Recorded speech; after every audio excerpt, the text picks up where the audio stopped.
What is going on, everybody? Welcome back to the channel. After Sound here, bringing you Splinterlands content every single day. We also stream right here on this channel every Tuesday, Thursday, and Sunday morning. So come by and say hello. All right, another week, another town hall, and I am back with my 5 biggest takeaways from the town hall earlier today. Now, this is not a recap or a summary. There's other fantastic content creators, both written and video, that put those together. So I highly recommend you go show them some love, give them some support, and support their channels, content, all that fun stuff. This, for me, is just the 5 things that kind of stuck out that I wanted to kind of dig in a little bit deeper into in this video. So we're going to go ahead and do that. And I have the Town Hall official summary by the team here hosted on PeakD, or posted on PeakD, I should say. So we'll use this as a visual reference as well as my notes here as usual. And I did not make them giant, so let's go ahead and make them nice and big for you guys to see. All right, so number 1. SPS delegations. So this was talked about with one of the developers who came on, and I'm curious to see if they have any notes here. But my initial thoughts for SPS delegation are it's long overdue. I think we could definitely use it, and it's going to be a nice way to allow, I mean, they even reference this, but allow like multi-accounts to be able to work together in parallel. Now, what makes this really great, I think, especially with all this focus on guilds, is in the future, if you really want to help your guild mates or anybody really, you can just delegate them SPS to maybe get into a tournament or maybe do something. But I think this is going to be yet another asset that will be delegatable within the game, and I'm all here for it. So there's no time frame for when this will come into effect, but I do hope that we get something before the end of the year, because I think with everything that's happening and with all of the newer players that are potentially coming in, one of the things that has been great for me when I was a new player, and now whenever I see new players, is the ability to delegate cards. And so if I can delegate not just cards, but maybe SPS to someone so that they can get whatever potential benefits are coming to SPS down the line, that would be great. Now, the benefits right now are really just tournament entries. So if you don't have enough SPS, you can't get into the tournaments. But I think that there could be, and again, this is all speculation, but I think that there could be some other benefits for delegating, or I guess having SPS delegated to your account in the future, such as maybe ECR or something like that. So I am just curious if they had any other notes here. So part of the validator release will include the SPS delegation. So SPS delegation will allow players to delegate staked SPS between other players. Future battle rewards will require staked SPS. Tournaments do already. So SPS delegation will be huge to help out players. Now, this future battle rewards requiring staked SPS, this is something that I need to get into in another video, because it's definitely a concern that people have raised, and I have my own concerns about it. So we'll talk through there, but it is SPS utility, and I think that ultimately it will end up being a good thing. And I don't think the team is going to try to do something that would steer players away, although I'm sure many would disagree with that statement. So we'll dig into that a little bit further in a future video. All right, number 2. So the person who was speaking about this, Jens, is a bot farm operator, and I believe Jens has like 10,000 bots or something like that, but is working with the team now in an official capacity to, he's doing development for SPS and SPS validators and this delegation thing that's coming up. He was the one that spoke to that, but he was also asked straight up by Aggroed on the town hall how his bot farm is doing and what he plans to do with it, and how the team's changes have been affecting him and the bot farm. So I think if you're heavily invested into, heavily emotionally invested, I should say, into what's going on with bots in the game, then I think that you should listen to this portion of the town hall and just hear what he has to say. Now, I'm not saying that I agree or disagree with him, but I am saying that this is currently part or not against terms of service, and you have somebody who is on the team that is operating bots talking to the CEO of the company about how his bot farm is going, and that he plans to continue running the bot farm in the future, finding ways for it to be profitable. So again, I say this with all the sincerity that I can, and it's, if you are saying that bots should be banned, you are missing the conversation entirely, and you're just not going to get heard, right? Like, this is what I'm trying to say, that bots are a part of the game. They are a part of the team in a certain extent, right? And whether you agree with them or not is kind of irrelevant, because they're here to stay in one capacity or another. So again, I let me put it this way. I'm glad that this was brought to the forefront, because I don't, I think there were a lot of people who felt like, okay, well, what if the team is running bots, or what if, such and such? And I get it, right? A lot of conspiracy theories thrown out there, and I wasn't trying to add fuel to the fire because I didn't know what was going on. But here you had something very clearly in the town hall where the team is sharing this with you and saying that this is how it works, right? And they, even though, and to Jens's credit, right, he's been coming in and trying to help them shore up a lot of the cracks in the armor, saying that, hey, because of the bots, found this huge exploitable area here, or this is where I'm making a ton, or where bots can come in and really make, a good chunk of change or extract value. So I appreciate the fact that Jens is doing that. And it's funny because, I forgot if they said this during the town hall, but it's like, there's like good bot operators, or as Agrid said, like white hat bot operators. Now, I don't mean to be an extremist about this, but at the end of the day, like, to me, a bot is a bot, whether that's Archmage or whether that's a farm, right? It doesn't matter what it is. It is an automated account that is trying to get more out of the game for as little as possible, right? So again, I'm not trying to color that as good or bad. I'm just saying that bots are bots, and that's what it is. And it doesn't matter if you're running one just on your account, or if you're running one on, or running 10,000 of them, because to me, the only difference is how much money you're willing to invest. If you have the money to invest 10,000 bots, then you'd probably do it. Why? Because it's profitable. And if it wasn't profitable, people wouldn't be doing it.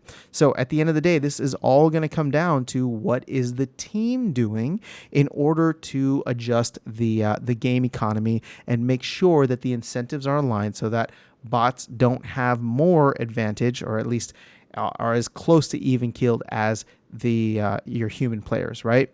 But again, this is a topic for a much broader conversation. I just wanted to highlight it because I thought it was very interesting to hear the bot farm operator perspective, somebody who is on the team and operating, multiple thousand bots. But I think it's close to 10,000. But don't quote me on that. And Jens, if I get it wrong, I'm sorry. But this is the reality of where the game is, and to the team's credit, I do believe a lot of the changes that they've made, some which the community doesn't necessarily agree with, but the ECR change, the rental change, like all these things are making it much more difficult and much less profitable to run bots. Now, if bots are still profitable to run, they will be run, and there are plenty more cards coming into the mix soon that will, that will need to find a home somewhere, right? So whether that's Rift Watchers or potentially Rebellion in the future, that is, and we still have I think we still have 60% of Chaos Legion packs unopened. So there's a lot of cards out there. Let's just put it that way. So that's all I'm gonna say with this portion or this point. But I think it is worth your time if you are very, very charged one way or another about bots, because it's front and center with the CEO and with a team member. And so if you think that bots are going to get banned anytime soon, I feel like you're barking up the wrong tree, and your time would be better spent.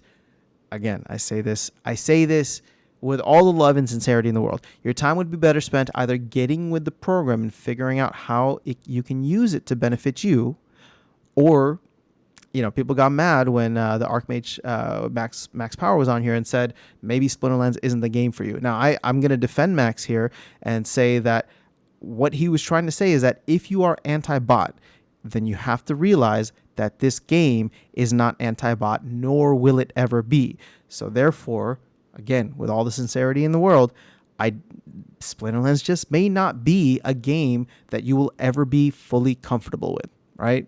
So that's all I'm going to say on that. And I do hope that you stick around Splinterlands, because I think Splinterlands is awesome. And I think that there's a lot of great things, bot or not, that are coming in the future. But that was a tough thing to get through. We made it through, and I just wanted to highlight it as one of the more interesting points of the town hall. Okay. Number 3, there is a new tournament, and I forgot to put tournament type, but potentially a new tournament type that is coming into play in the very near future as per Weirdbeard's updates. And then kind of in parallel to that, somebody was talking about how they would handle security when they run a tournament at Splinterfest, because there is a plan to have some type of esports gaming at Splinterfest, which would involve, if you want to play with your account, it would involve logging in to devices that don't belong to you, right? At least that's kind of the thinking right now. But what they were saying is that this new tournament type may allow for people to not have to log in. So what does that mean? If you don't have to log in, then your cards and accounts don't really matter. So what are we really discussing here? Ghost card tournaments. So I know this isn't any secret, even though it's being like hinted at so much, but it feels like that's coming soon. And I think hopefully we will get it before Splinterfest. But even if it comes out at Splinterfest, that at least gives us a deadline, which would be like early October, that this would need to be live. Now, granted, they could have it just live for Splinterfest and then, be working on the back end code for another couple of months. But I do think that this stuff is just around the corner. So hopefully we will get that new tournament type. And again, my guess is going to be ghost card tournaments. So we'll see how it goes. Also, quick shout out for Weirdbeard here. There's the next Brawl Town Hall this Friday at 9 a.m. Eastern Time. So if you want to join in and participate in the discussion, I think Weirdbeard does a fantastic job of of really interacting with the community and finding out what it is we would like in the game and in brawls and tournaments. So this is a great way to go in and have your voice heard, because it's not as big as the regular town hall, and it's just Weirdbeard, and I believe he tries to go through and at least acknowledge every comment that comes through. Okay, let's see here. Number 4. The team bought DEC. So there were somebody brought this up, and I think that it's important to recognize so that we can get full context for what happened. Now, Sunday night. Now the town hall was Monday morning, right? Sunday night there was this massive pump on Hive. Hive went up, I don't know, between like 50 to 80%, depending on which exchange you were looking at, and it was kind of insane, because what ends up happening is, on a place like Hive Engine, Hive, because it is the main pair on many of those liquidity pools, is going to lift up the rest of the market. So the same way that Bitcoin does this with the entire market, Hive can do that with a lot of the other tokens that are on Hive Engine. And so what ended up happening is that the team, seeing that Hive, and I'm assuming they were holding some Hive, seeing that Hive was high, decided to sell that Hive and buy into DEC. And that pumped the price of DEC. We were at like 0.00058, and we jumped up to, I think, almost like 0.0008, right? So it was a significant jump. We've now cooled back down a little bit. But the reason for that is not an insidious or nefarious one, because I remember seeing some comments, I think even on here, where people were saying like, oh, the team is buying DEC to try and get it back to its peg and spur whatever, or pack sales, and that's not the case. I mean, maybe they were trying to do that, but ultimately I think the lower DEC price allows them to sell more packs more quickly, right? Because that means that there's a bigger discount on the packs overall. So what Agrod was saying is that the team buys DEC regularly, because whenever there is a transaction that uses credits in the game, they have to pay out on the back end to the seller or the landlord, whoever it is, right, who's renting out the card. They have to pay that out in DEC. So they are a constant buyer on the market for DEC. Now, they're not doing it in a way where they're trying to manipulate the price. At least they're not saying that, and I don't think we've seen that, because if they were trying to buy DEC and get it back to its peg, they've been doing a terrible job because DEC's been below its peg for a while. So that's not their goal. They're letting the market, and they're going to buy DEC only when it makes sense for them to do so and whenever there is a need for them to do so. Well, now with this massive Hive pump, they came in and the incentive was to sell out of a massively pumping coin or token and buy into one that is a little more stable, aka DEC. Now, for context, I did the same exact thing, but I didn't do it with DEC. I had some assets that were pumping like crazy, and I sold out of them into the swap.busd or swap.hbd. The two, and I think there's even USDT, but those are the two stable coins that I hold on Hive Engine. And so the reason for that is because there was this massive pump across really all the assets, and me being the conservative bear, at least, not seeing anything really changing in the global macro economic landscape, is thinking that this pump is great, but I don't think it's sustainable. So at some point when these prices come back down, and we've seen them come down to a certain extent, I will buy back in. So this is exactly what the team was doing, but it's not a matter of them going to buy back into Hive necessarily. What they did was see an opportunity where one token, which is volatile, which is Hive, was pumping, and so they sold out of it to buy into DEC, which for them is much more stable.